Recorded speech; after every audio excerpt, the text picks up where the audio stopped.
Let's face it, growing on YouTube can feel impossible, especially if you're new to the platform. Are you doing all of the things the gurus are telling you and your channel still isn't growing? Are you confused about what to focus on to get more video views and subscribers? Have you heard the YouTube algorithm simply hates small channels? Well, the truth is, the YouTube algorithm is complicated. It's important that you really understand the goals of the platform. This is gonna help you create content that works with the algorithm instead of against it.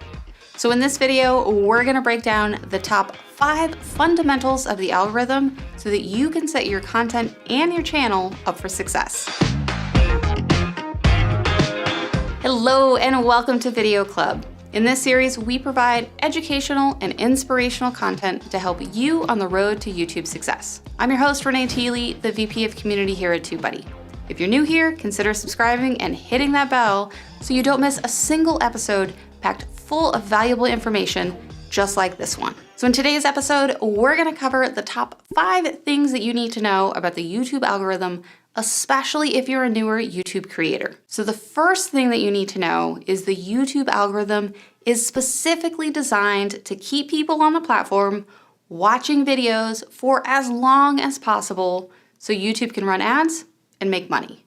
The goal is truly that simple. However, actually getting there is quite complicated. YouTube is analyzing over 80 billion different signals from viewers each day, and then analyzing how videos like yours perform with different audiences. All of this informs their machine learning algorithms to help determine the right video for the right viewer at the right time. If your videos help to keep viewers happy and on the platform longer, they will be aligned with the goals of the YouTube algorithm. But if you're constantly trying to get people to go from watching one of your videos on the platform to visiting your website off of the platform, then you're working against the goals of the algorithm. So it's really important to keep this in mind. If you want the best chance of growing, you should try to keep people on YouTube for as long as possible. So the second thing that you need to understand is that YouTube knows a lot more about your content than just what you list in the metadata like tags, titles, and descriptions. YouTube's AI starts to analyze your video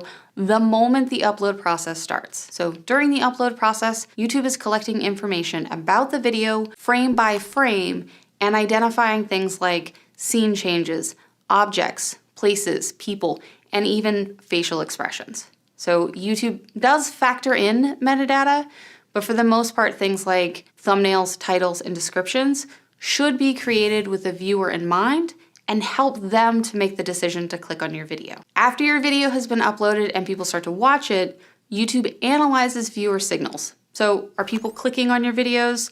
Are they watching all the way through? After they watch one video, do they watch another one of your videos?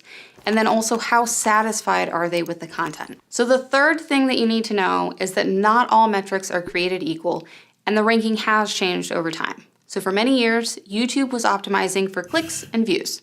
So how many people were clicking on a video and sticking around just long enough for it to be counted as a view. So it was the highest factor in ranking videos and determining which videos to promote across the platform. But that really wasn't the best indicator of whether or not someone actually enjoyed the content or even stuck around and actually watched the video for longer than 30 seconds before clicking away. So this unintentionally incentivized clickbaity content. So a lot of misleading titles and thumbnails with content that wasn't really what the viewer was expecting. YouTube received a lot of complaints about this type of content being recommended, so they did evolve the system and prioritize watch time over views and clicks. So watch time is the time people actually spend watching your videos. YouTube has also included viewer satisfaction and responsibility data so they can try to assess the quality of watch time. So this is an effort to maximize viewers' enjoyment on the platform so they keep coming back, and at the same time, minimize the spread of misinformation or harmful content. So they largely do this through surveys and feedback from viewers on the actual video. So the fourth thing to know is that there really isn't just one YouTube algorithm. It's a collection of different decision models personalized to the viewer and the perceived intent of the viewer at the time. They do have different decision models for search, suggested, home, the trending tab, the subscription tab, and notifications. So in this video, I'm just gonna cover the basics for search and suggested, since it's the easiest to optimize for. But let me know in the comments below if you want me to do a deep dive on any of the sections. So for search, when someone is searching for a video, they're actively giving YouTube information about what they want.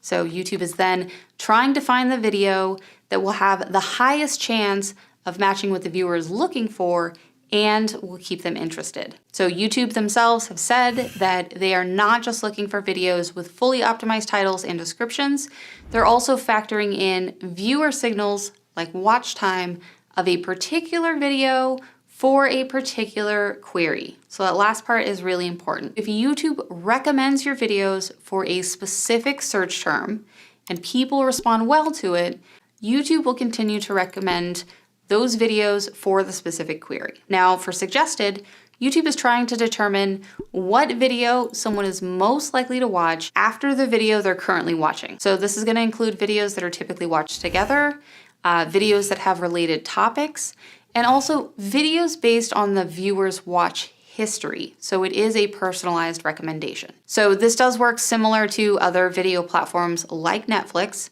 So if you watch Wonder Woman, you may want to watch the sequel, or watch another superhero film, or watch something related to what you watched last week. So for suggested, as a creator, it's a good idea to plan for videos that naturally work together and link to playlists at the end of your videos. This is going to increase the chances of YouTube suggesting those videos together. So the fifth thing to know is that YouTube doesn't hate small creators. So this is something that seems to come up pretty often on YouTube. A lot of creators with small channels feel like the algorithm is out to get them, or that the algorithm hates them.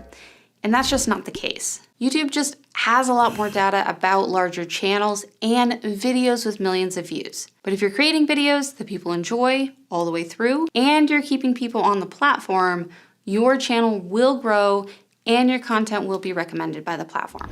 YouTube is optimizing for viewers, and you should be doing the same with your videos. So I recommend making sure that you're creating videos with a specific niche and not just randomly switching between different topics. Make sure it's very clear what your video is about in your thumbnail, your title, and the description of your video. And then also analyze your audience retention. If people are dropping off quickly in your video, it's gonna be really hard for you to build up that watch time, which is one of the most important factors in ranking on YouTube. And of course, try to keep people on the platform instead of sending them away to another site. If you want to learn more ways to grow your channel and how to be more successful on YouTube, click on that linked video, skip that video, and I'll see you in the next episode.